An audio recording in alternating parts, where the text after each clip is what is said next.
Olá, boa noite. Como vai? Vai bem? Eu espero que você esteja bem. Está no ar pela TV Pantanal, canal 22, Rede TV, emissora do Grupo Gazeta de Comunicação, programa Opinião, quarta, 17 de maio de 2023. Como vai? Vai bem? Tomara que você esteja e se mantenha bem, porque está no ar a partir desse instante o programa Opinião. Olha só, o programa Opinião, que vai de segunda a sexta, não é?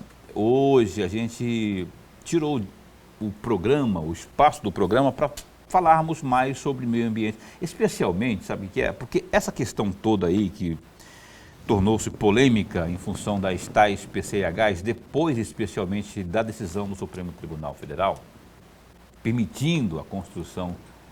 Então isso traz a gente aqui uma série de dúvidas e tudo mais. E nós aqui já manifestamos, eu principalmente já manifestei a minha opinião, eu sou contra, não é? Porque eu temo muito que o pior possa acontecer. Mas enfim, não vamos falar sobre Pantanal, por exemplo, que lá é onde o negócio pega realmente. Está a postos conosco aqui para falarmos sobre muitas coisas nessa área aí, não é?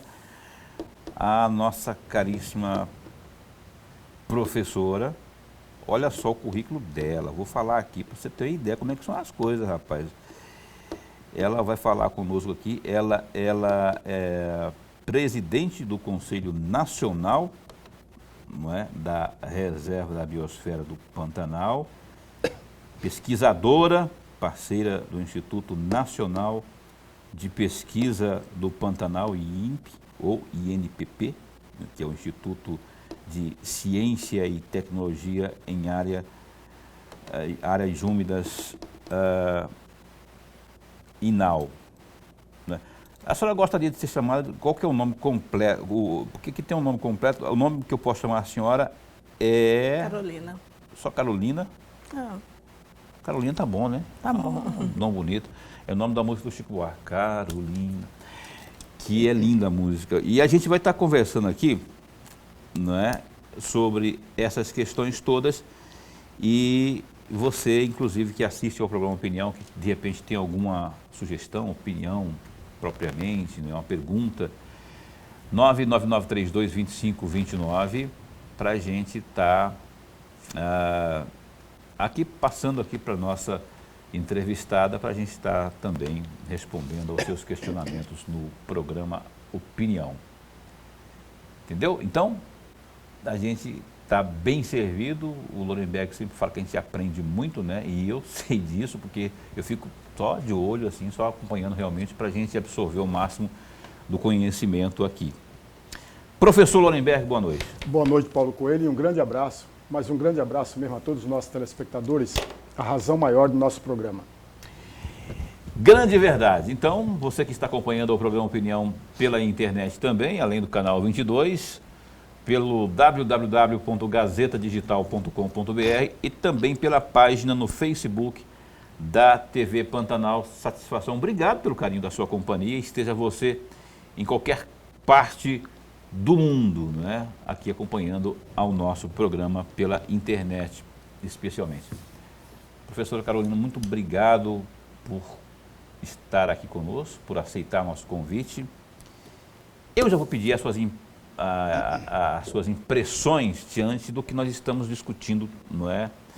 Se haver risco de ameaça, se a senhora falasse também a importância do Pantanal no contexto da preservação, porque aqui a gente, quando toca nesse assunto, muita gente, tem gente que defende, por exemplo, a instalação de PCHs nos rios, acha que existe todo um limite, que isso não vai trazer consequências lá na frente. Eu queria que a senhora falasse sobre, primeiramente, suas impressões sobre isso aí e os estudos que a senhora tem acompanhado e participado ao longo dos tempos, especialmente nessas instituições as quais a senhora representa. Boa noite, bom tê-la aqui. Boa noite. Boa noite.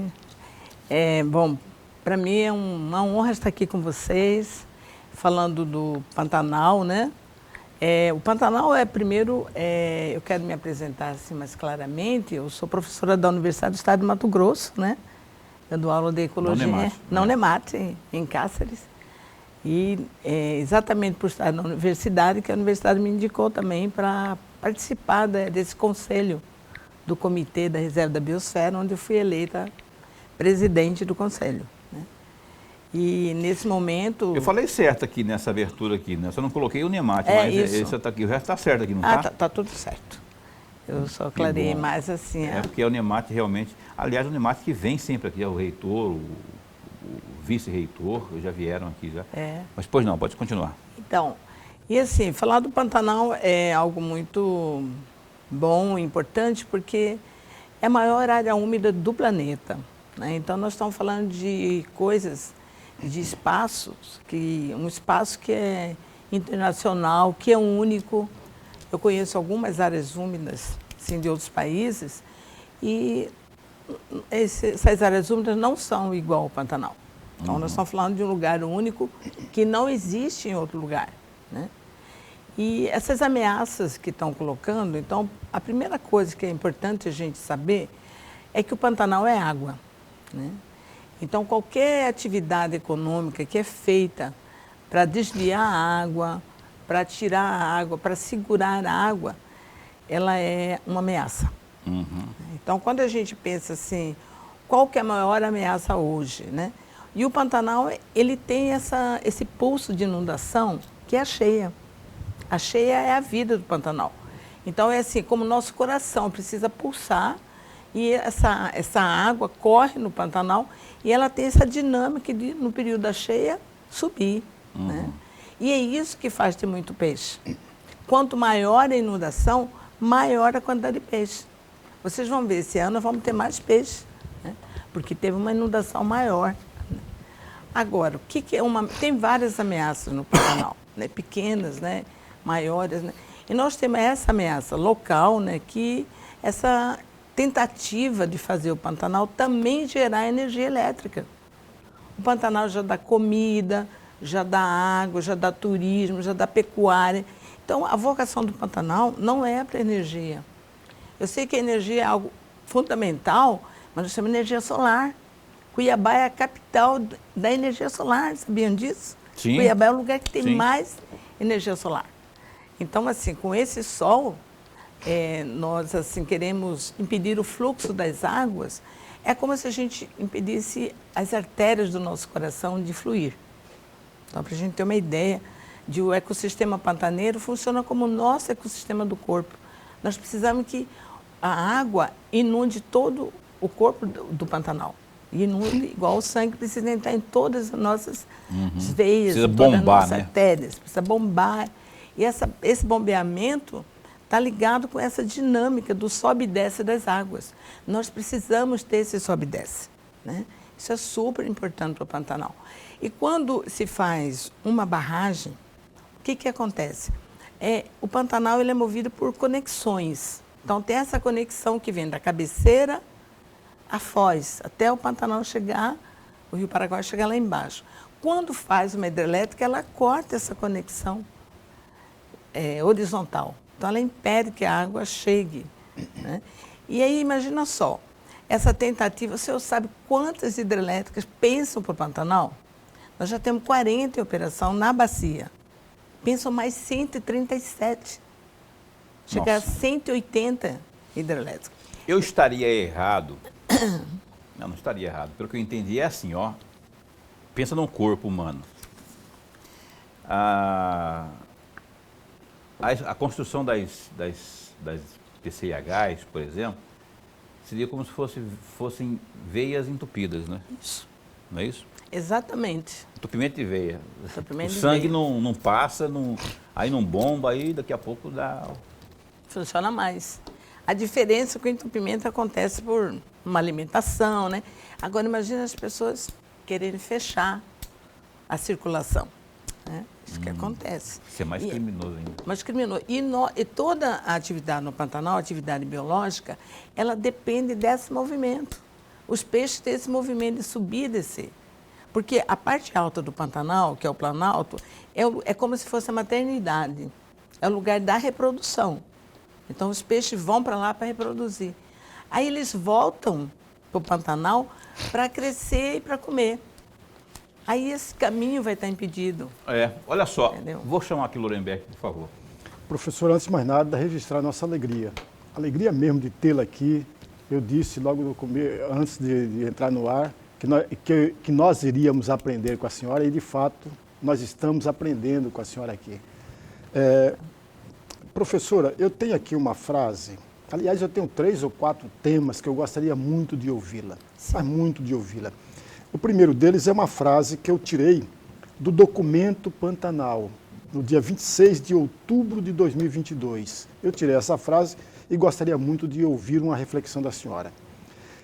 Entre aspas, a erosão causada pela força da água do rio Cuiabá, que provoca o desgaste em suas margens e leito, na comunidade, a comunidade pantaneira, porém, o fenômeno está intensificando, ou seja, a erosão está intensificando na região do rio Cuiabá. E aí vem a minha pergunta, professora. Aliás, vou fazer 3 perguntas para dar mais tempo para a senhora responder a todas. A primeira delas, essa intensificação dessa erosão é natural ou não? E por que essa intensificação? E como fazer para contê-la? A segunda questão, o que se deve fazer para contê-la? E a terceira, qual a importância da ação antrópica do homem sobre a natureza na intensificação dessa erosão? Eu acompanhei esse documento e tinha depoimentos de pessoas que moram na região ribeirinha e eles, quando assustam, parte da casa já foi, porque o barranco já tomou conta, e etc. Gostaria muito de ouvi-la a respeito.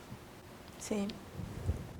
Tem assim, porque a natureza do rio Cuiabá, nesse trecho que vem de Santo Antônio, Barão de Melgaço, até mais abaixo, é uma natureza de um rio de meandros, né?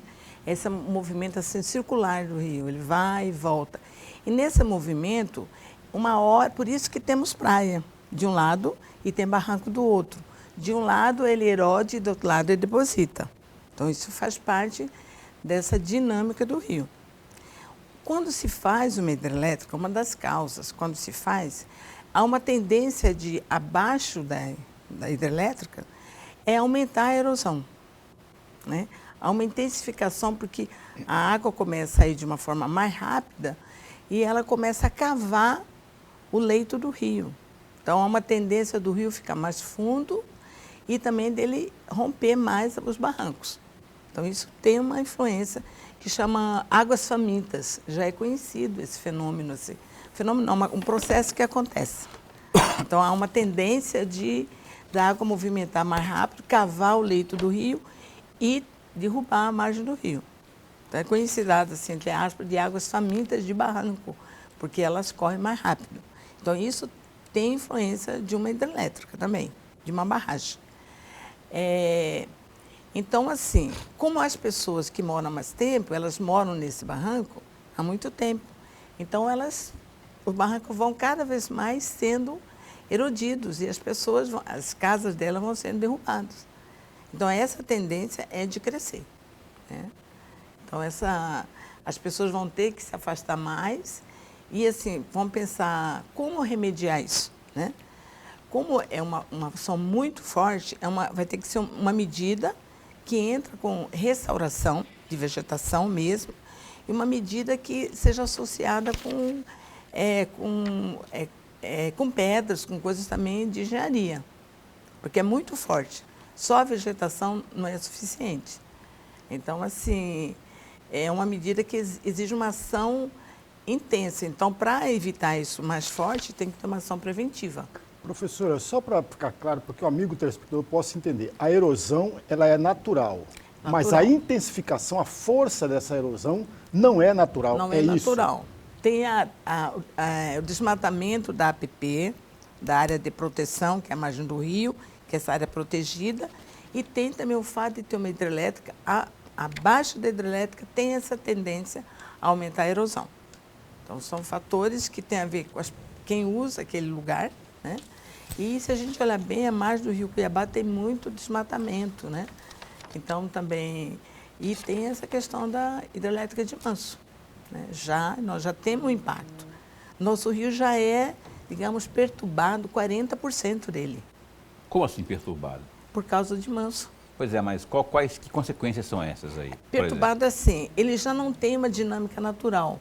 A enchente, se a operação de Manso quiser segurar a água lá em cima, ela segura. Então não está mais na dependência só da chuva. Porque antes de Manso era assim, chovia e enchia. Agora não, se Manso está faltando água lá, vai segurar mais, ao invés de soltar naturalmente. Então a dinâmica do rio, ela começa a ser, digamos assim, manejada pelo homem. Ela já não é natural, entendeu? Nesse sentido. E esse manejo, então vou adiantar um pouquinho mais para vocês, é assim, o que nós estamos prevendo, porque embaixo, assim, a jusante da hidrelétrica, dessa hidrelétrica que estavam pensando fazer, existe a Baía Chacororé, né? Eu quero falar mais dela depois. Vamos falar, sim. Então, essa natureza que você perguntou, é assim, para a nossa presença ser mais permanente, quando a gente fala assim de sustentabilidade, nós estamos falando de nossos filhos e de nossos netos, né? Porque a sustentabilidade, às vezes, as pessoas desprezam o conceito. Mas nós estamos falando de um valor ético. Nós estamos falando assim que nós que estamos aqui agora, podemos escolher não fazer 6 hidrelétricas no Rio Cuiabá. Não fazendo isso, nós estamos tendo uma ética com os nossos filhos e com os nossos netos. Porque não é deixar o rio, é deixar uma possibilidade de escolha para eles, né? Então, isso que é sustentabilidade. E aí eu vejo que eu respondo o que você falou da natureza. Isso é uma questão ética quando nós defendemos o Rio Cuiabá sem hidrelétricas, o Rio Cuiabá livre, que nós chamamos, para que o fluxo d'água flua, né? Professora, desculpe, Paulo. Está claro? Desculpe, professora, a senhora falou no Rio, na hidrelétrica de Manso, e para que o amigo telespectador também possa entender, porque até agora a gente só falou bem de Manso, a gente só ouve o que é bom, que o Manso produziu coisas belíssimas para Cuiabá, não deixou mais ter uma enchente de 1963, repetidas vezes. Agora a senhora está trazendo um ponto negativo da hidrelétrica de Manso, se eu entender bem. E eu quero provocar a senhora um pouco mais, provocar sempre no bom sentido, professora, sim, porque eu tenho uma pergunta aqui, uma dúvida enorme. Veja, se o Manso produz também pontos negativos, e a senhora acabou de confirmar, e aí vem a minha pergunta, esse empreendimento, a hidrelétrica, contribui com a retenção de sedimentos, no Rio Cuiabá? Qual é o dano dessa retenção? Sim, porque os sedimentos são nutrientes, né? Então, isso que tem que entender. O que também está em jogo nessa discussão é o fato dessa grande retenção de nutrientes que essas hidrelétricas teriam e que Manso tem também.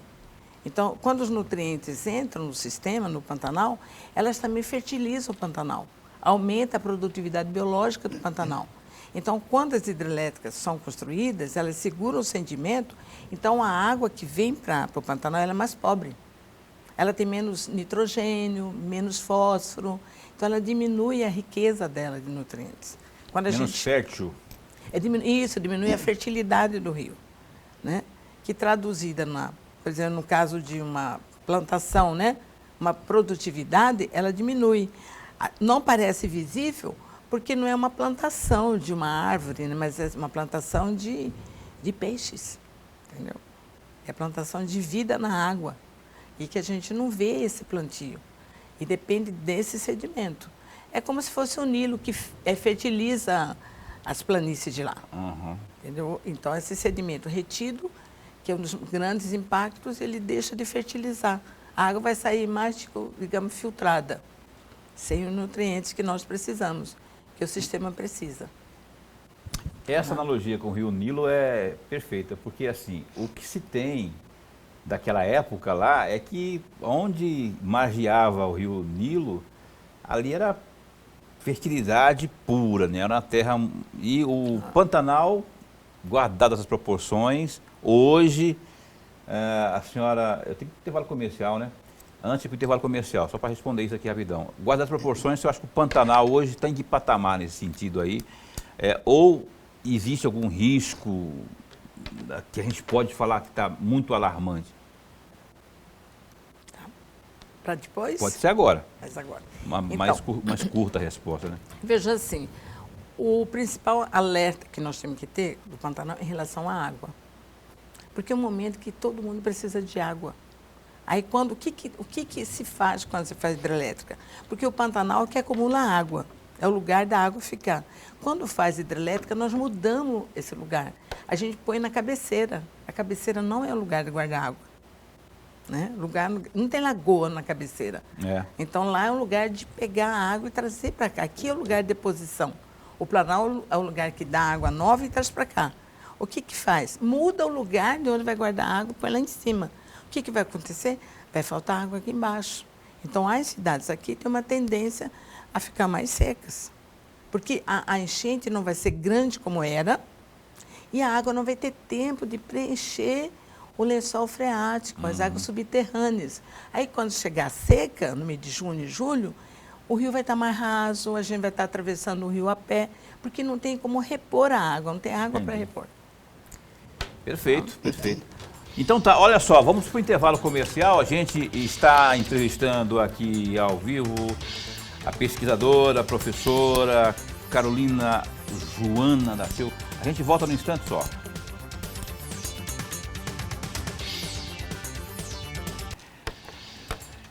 Estamos de volta aqui ao vivo, o programa Opinião, hoje entrevistando a presidente do Conselho Nacional da Reserva da Biosfera do Pantanal, também a pesquisadora, parceira aí do Instituto Nacional de Pesquisa do Pantanal, INPE. É INPE ou é INPP? INPE. INPP. Que é o Instituto de Nacional Ciências de e Tecnologia em Áreas Úmidas, INAU. Não falei o nome dela, né? Eu falei tanta coisa aqui, mas é a doutora professora Carolina Joana da Silva. Estava me contando aqui que Carolina Joana são dois nomes em homenagem à voz dela, né? Então tá, olha só, Gazeta Digital, www.gazetadigital.com.br, algumas notícias aqui que a Marcela reservou, separou para a gente aqui. Com apenas 2 votos contrários, os deputados estaduais aprovaram Nuremberg. O empréstimo de 180 milhões de dólares. Exatamente, do governo do estado junto ao Banco Interamericano para Reconstrução e Desenvolvimento Internacional, para reconstrução e desenvolvimento, o BIRD, né? O BIRD Pantanal? E aí isso ocorreu hoje em primeira votação lá no plenário das deliberações na Assembleia Legislativa. O projeto de lei número 855/2023, que é de autoria do Executivo, pede a autorização dos parlamentares para o Estado contrair o empréstimo e, segundo o governador Mauro Mendes, do União Brasil, o montante é para 2 finalidades, sendo 100 milhões de dólares para o projeto Aprendizagem, no caso, o nome do projeto é Aprendizagem em Foco Mato Grosso, e os outros 80 milhões de dólares para o desenvolvimento sustentável da agricultura familiar. Conforme o projeto, o empréstimo terá um prazo de 5 anos, ou seja, até 2028, para que aconteçam os desembolsos. Depois desse período, o Executivo terá 25 anos de prazo para serem pagos, sendo concluídas, então, as parcelas semestrais em 2048. Serão pagos sendo concluídas lá em 2048. Sendo assim, o empréstimo atravessaria aí simplesmente 7 governos, depois do atual mandato do glorioso governador, que está, né, atualmente aí, desse mandato que começou agora em janeiro. Olha só, o desembargador do Tribunal de Justiça de Mato Grosso, o Juvenal Pereira da Silva, homologou o acordo firmado entre o Ministério Público de Mato Grosso e a Prefeitura de Várzea Grande, que anula o valor cobrado nos carnês do IPTU 2023, que foi baseado na Lei Municipal 5.037 de 22, e com isso os cidadãos que já pagaram o imposto terão que ou pagar a diferença, no caso aí o novo valor seja maior, ou então o valor será abatido no IPTU do ano que vem, 2024.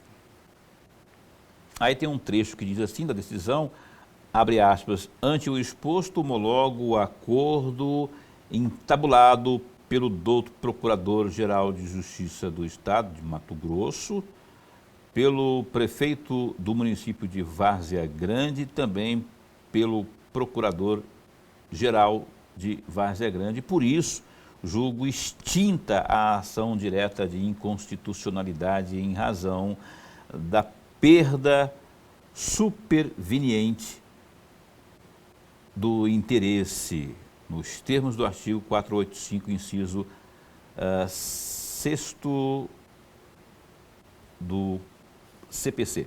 Fecha aspas, diz aí um trecho dessa decisão.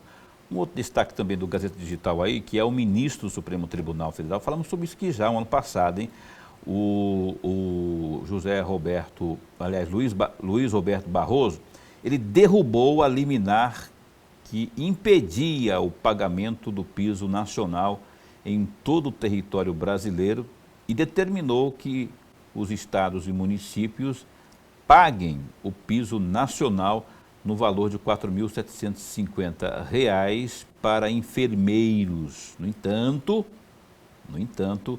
mesmo com a decisão do STF, a presidente do Conselho Regional de Enfermagem de Mato Grosso, porém, a Lígia Cristiane Arfelli, disse que vai demorar cerca de 60 dias para a categoria desfrutar desse valor. Segundo a presidente, a categoria está amparada com a derrubada da liminar, porém, até que se chegue aos estados e municípios do Brasil, pode demorar alguns dias, até meses, para ser cumprida.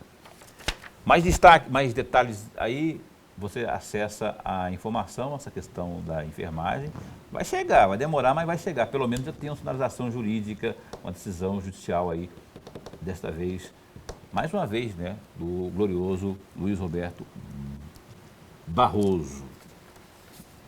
Esses destaques aí você acompanha do Gazeta Digital, www.gazetadigital.com.br. Lindenberg, bem rapidão, eu gostaria muito de ouvi-lo, rapaz. Olha só, 180 milhões de dólares. 180 milhões de dólares. O governo do estado conseguiu, o parlamento já sinalizou, já aprovou, né?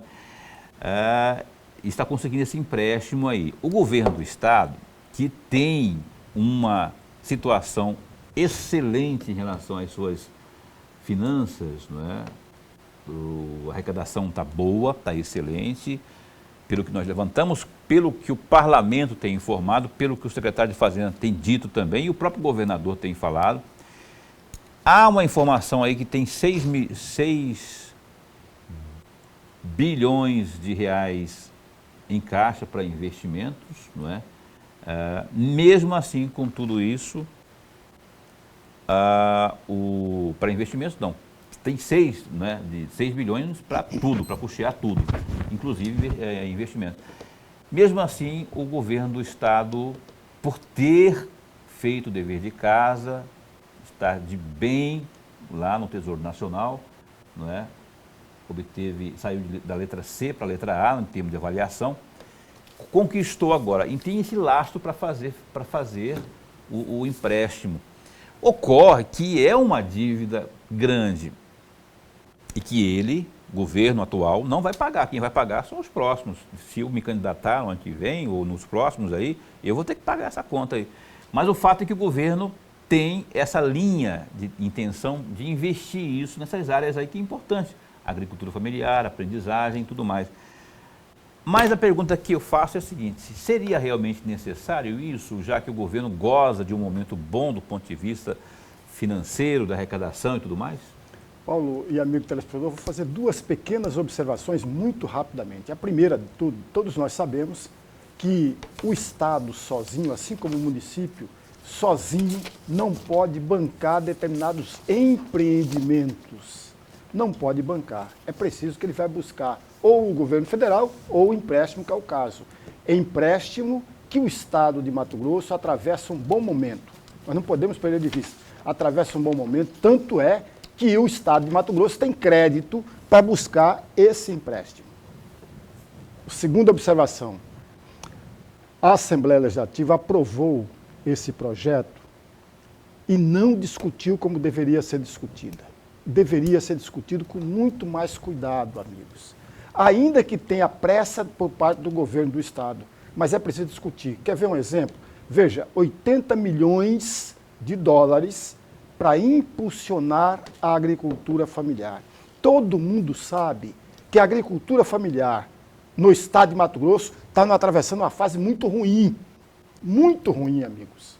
O pequeno proprietário, como não é dono daquela terra, por isso ele não pode pegar empréstimos de bancos, ele não tem o oxigênio bastante para tocar a sua produção. E no mais, a gente sabe também que 70% do que vai à nossa mesa, ou que vão à nossa mesa, vem da agricultura familiar. Parte disso vem de fora, vem de outro estado. Portanto, a Assembleia Legislativa deveria discutir o projeto para impulsionar a agricultura familiar antes de aprovar esse empréstimo. Por outro lado, tem a questão dos 100 milhões, que é aprendizado. Também faltou discutir. Aprendizado como? Como que vai se dar isso? De que forma que vai se dar? Então, a Assembleia peca exatamente aí. É um direito que o governo tem buscar empréstimo? Claro que é. É uma obrigação da Assembleia discutir e aprovar ou não aprovar o empréstimo? É. Mas é também obrigação da Assembleia discutir isso com toda a clareza do mundo, e não o fez. Eu acho que fez. Sabe por quê? Porque eu estive lá hoje na Assembleia. Quer falar comigo alguém aí? Porque abriram o microfone aqui para... Sim, senhor. Então, estamos falando comigo aqui no ponto. Eu estive hoje lá na Assembleia, o secretário adjunto de Fazenda, que é o Fábio Pimenta, esteve por horas reunido com os deputados, acho que no Colégio de Líderes, fazendo uma ampla explanação sobre esse assunto, inclusive sobre a questão da dolarização, para não ficar aquela coisa do BOFA. Sabe o que é o BOFA? É o Bank of America. Bank of America. Lá atrás foi feito o acordo que até hoje está se pagando isso aí por conta dessa questão do dólar, que a dívida que começou sendo X lá atrás, agora está 5X, por conta que o dólar, né? Aí o Fábio Pimenta, inclusive, falava hoje lá que tem um estudo nacional aí que aponta que a previsão é que o dólar se manterá nos próximos 4 anos estável, não terá, não é? Eles têm umas ferramentas lá de medir isso aí. Então, assim, eu concordo com você que poderia ter havido mais discussão, inclusive por meio de audiências públicas, mas o parlamento, hoje, pelo menos com os deputados com os quais eu conversei, se disse satisfeito.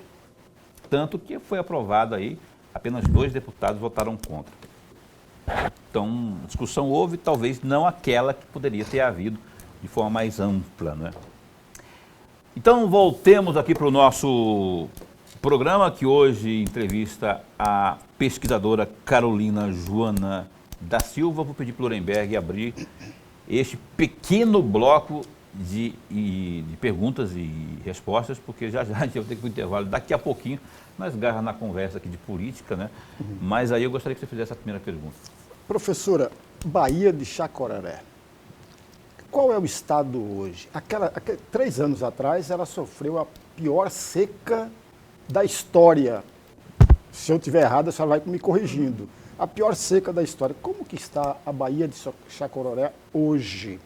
E uma segunda questão, quais as consequências daquela seca ainda sentida hoje?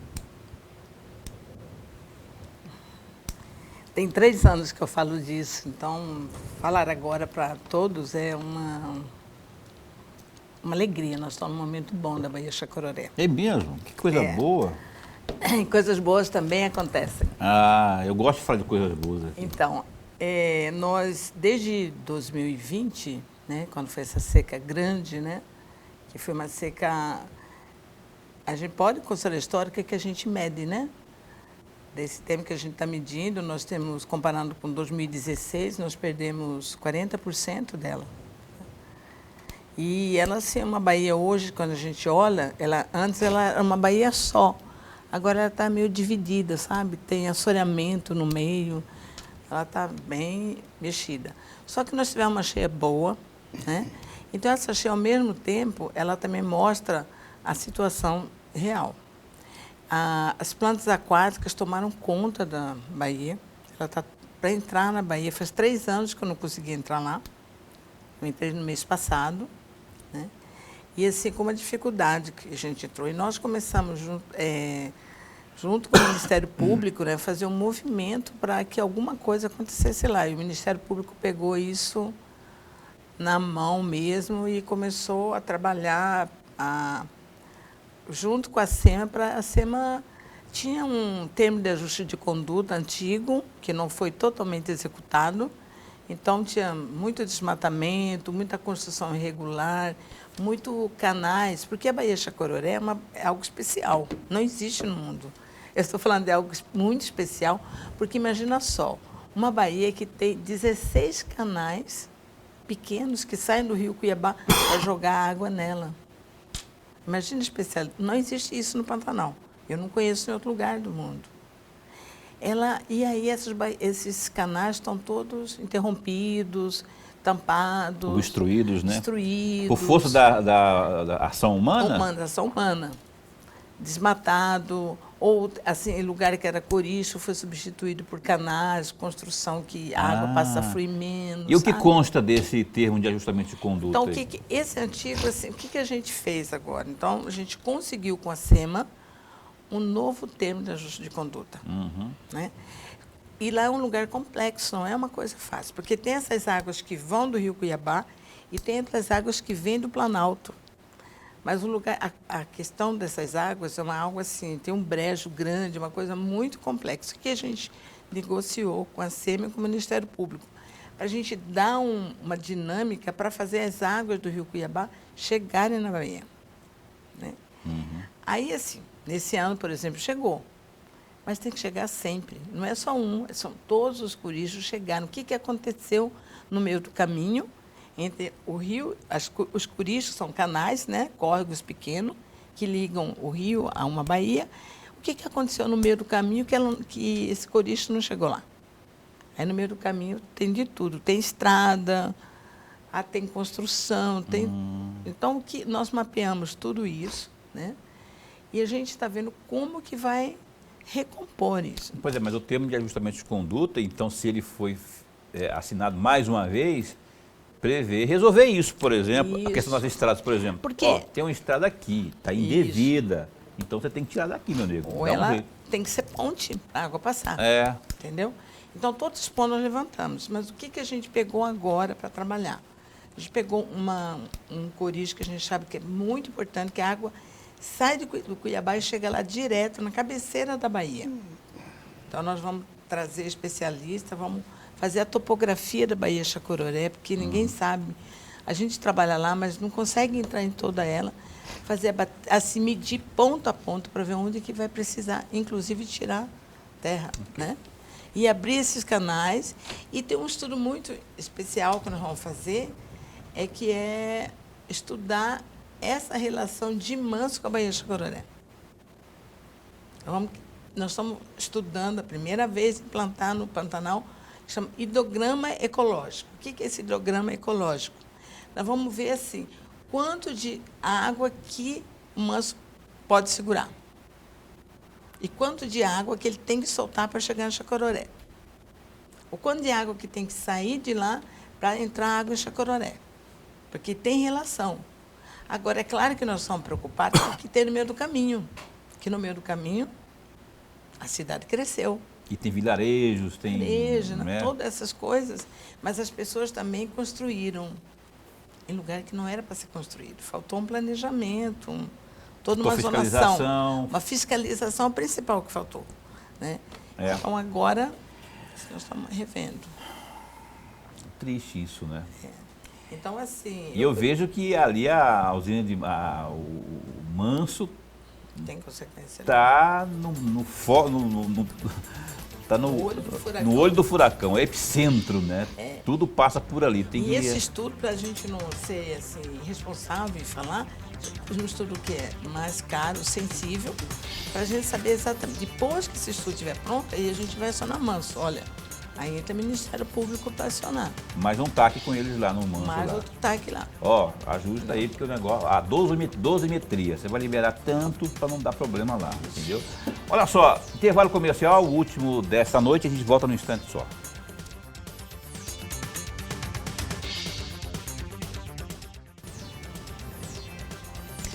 Olha, de volta aqui com o programa Opinião, terceiro e último bloco da entrevista desta noite com Carolina Joana da Silva, pesquisadora, não é? Ela também é presidente do Conselho Nacional da Reserva da Biosfera do Pantanal. Eu falei que é pesquisadora, não é? Que é parceira também do Instituto Nacional de Pesquisa do Pantanal, INPE, que é um instituto também de ciência e tecnologia em áreas úmidas e NAU. Eu vou fazer uma pergunta para a senhora. Voltando ao primeiro assunto que a gente abordou aqui hoje, nesta noite, a questão das PCIHs. Qual a avaliação que a senhora tem da posição da Secretaria de Estado de Meio Ambiente, do corpo técnico dessa secretaria, que mesmo com o posicionamento do Supremo Tribunal Federal, nos últimos dias aí, né, liberando que se construa, mas a SEMA disse não aos empreendimentos, pelo menos de 6 pequenas centrais hidrelétricas aí. A senhora acha que foi uma decisão acertada? E, mais do que isso, tem outras tantas, mais de 100 pela frente aí de projetos aí que estão na fila. A senhora não teme que a pressão adiante do Faz-me Rir pode, não é? Que eu falo sempre da força da grana que ergue e destrói coisas belas, como diz a música do Caetano Veloso. Do Caetano Veloso. A senhora acha que isso pode vir a ser uma ameaça? Mas, enfim, a primeira pergunta é sobre se foi acertada ou não a decisão da SEMA. Totalmente acertada. Eu esperava isso, porque, assim, eu vejo assim, que a SEMA tem um corpo técnico muito bom, né? O Estado de Mato Grosso, o corpo técnico é bom. Então, eu vejo assim que uma decisão dessa foi tomada, que tinha 365 dias para decidir. Eles decidiram rapidamente, acertadamente, porque a sociedade estava pronta para ir em cima. Então, foi uma decisão técnica, política, acertada, no momento certo. Aí, isso permitindo assim, que a sociedade também ela ficasse mais tranquila, porque a ameaça dessas 6 hidrelétricas estava perturbando todas as pessoas mais comuns, ligando para minha casa, me parando na rua para perguntar. Então, as pessoas estão preocupadas. A pessoa comum está preocupada. Então, quando a SEMA toma essa atitude, uma atitude assim ética, honesta, eu acho que contrapõe essa posição do Supremo, que eu entendo que é uma posição mais de justiça, de legalidade, direito, né? Legalidade, né? Mas nós estamos falando de segurança alimentar, de segurança hídrica, né? Porque o rio Cuiabá é o rio que tem mais peixe no Pantanal. E a quantidade de peixe influencia também o Rio Paraguai. Nós fizemos uma pesquisa, eu participei dessa pesquisa, financiada pela Agência Nacional das Águas, exatamente para estudar o impacto das hidrelétricas. E o Rio Cuiabá foi considerado a área vermelha, que não podia fazer nada, nenhuma hidrelétrica tem um mais. estudo muito minucioso da ANA assim, nesse sentido aí. Nós participamos dessa pesquisa, assim, envolveu mais de 200 pesquisadores. Então, é uma coisa assim que a primeira vez eu acho que foi feito no Brasil para dar uma resposta. E durou um tempo esse estudo, não foi feito assim a toque de caixa? 4 anos. 4 anos. Então, Vocês participaram desse estudo, então? Eu participei desse estudo Olha na só parte que maravilha. econômica. Na UFMT, Está lá, muitas a pessoas, Agência Nacional das Águas, ANA, contratou uma empresa, o Alves, não sei o que lá, Alves, Jurandir Alves, coisa assim, que fez esse estudo de 4 anos aí, um estudo minucioso, sério, do qual participou aí, por exemplo, o glorioso, o conselho, né, que a senhora representa. Eu participei mais como Unemate. Né? Foi com a Unemate. A Unemate, não é? Que é a Universidade do Estado de Mato Grosso, participou desse estudo aí. A Unemate, a UFMT, todos participamos. Então, existe esse estudo aí que pode servir e deve servir como base para que a SEMA tome suas decisões, como foi essa situação de agora. Eu acho muito importante, porque a SEMA, assim, porque a Ana fez o estudo e falou, está aqui. A SEMA podia não tomar essa decisão. Ela pegou, usou o estudo feito, tomou essa decisão rapidamente. Eu acho que, assim, agora é claro que nós temos, eu falei com o jurista, falou, olha, tem que ficar em alerta. Porque é como se fosse um Drácula que estivesse dormindo só. Mas ele pode acordar a qualquer hora. Deus me livre, acorda não, bicho. Eu tenho aqui uma cruz aqui, tem que colocar cruz no coração dele, né? E, assim, porque, por exemplo, eu quero falar um pouquinho, nós estamos numa reserva da biosfera do Pantanal. E as pessoas não têm consciência disso. E Cuiabá é a única capital que está nessa reserva. Nós podemos dizer que Cuiabá é a capital da reserva da biosfera do Pantanal, que compreende Mato Grosso e Mato Grosso do Sul. E aí, Campo Grande não está dentro da reserva.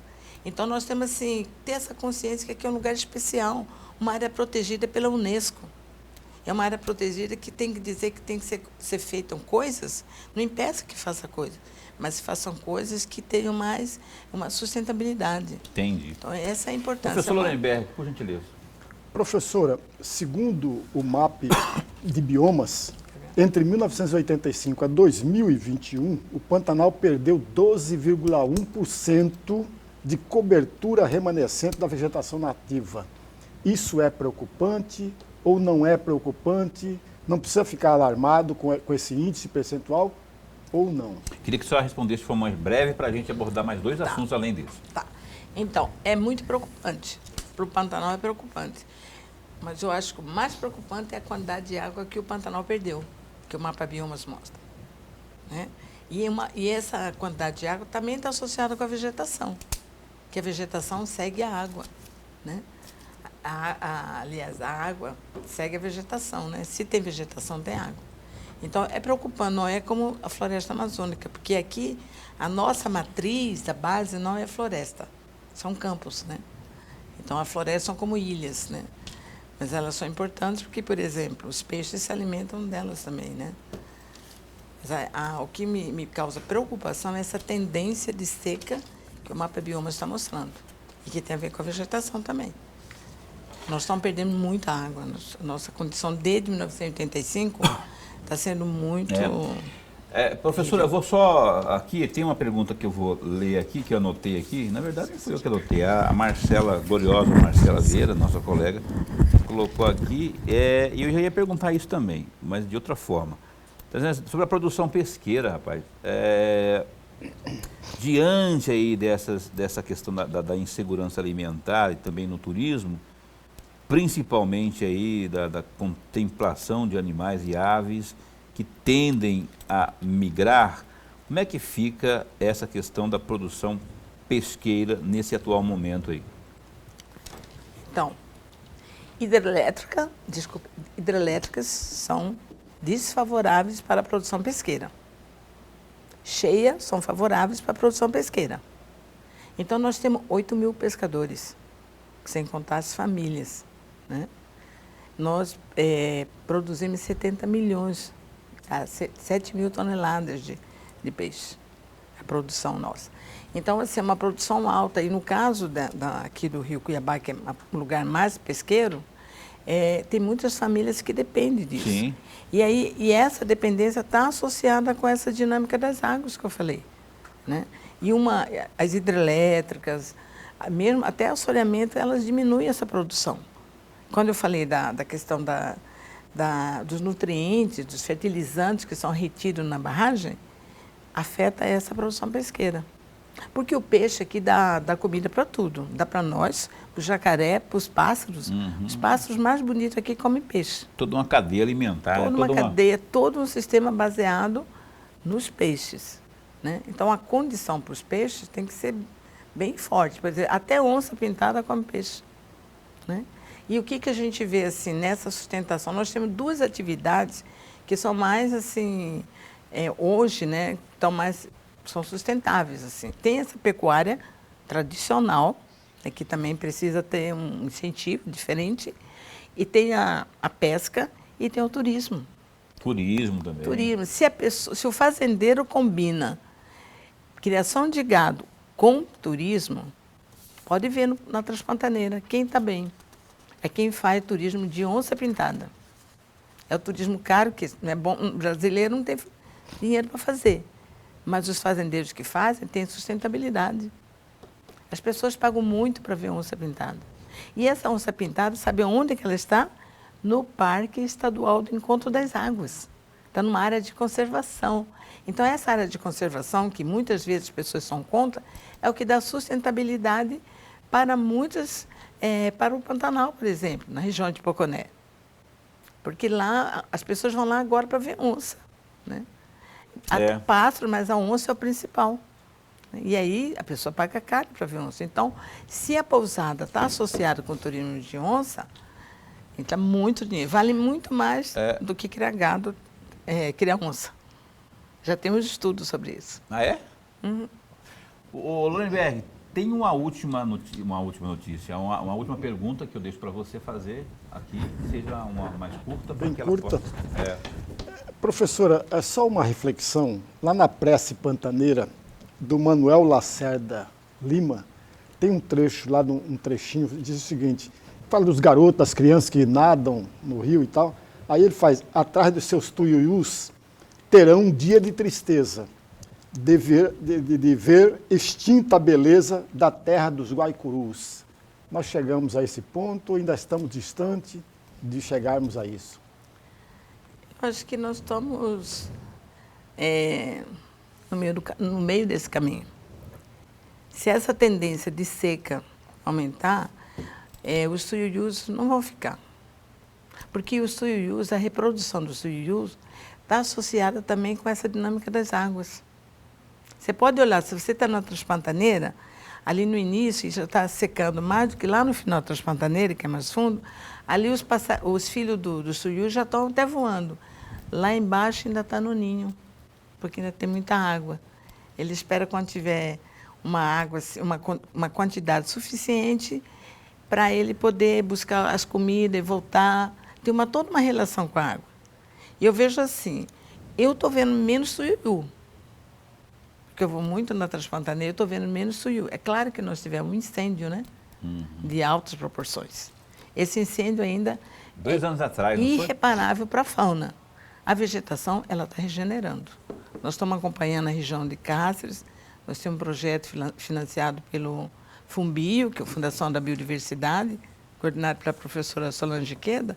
A gente está fazendo restauração da Estação Ecológica de Itanhamã, do Rio Paraguai e da Cabeceira, Rio Paraguai. Entendeu? Assim, tem também estratégias para a gente recompor a vegetação.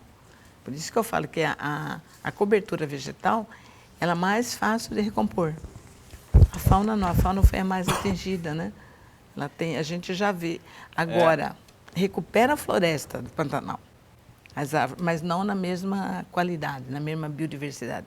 A gente vai perder biodiversidade.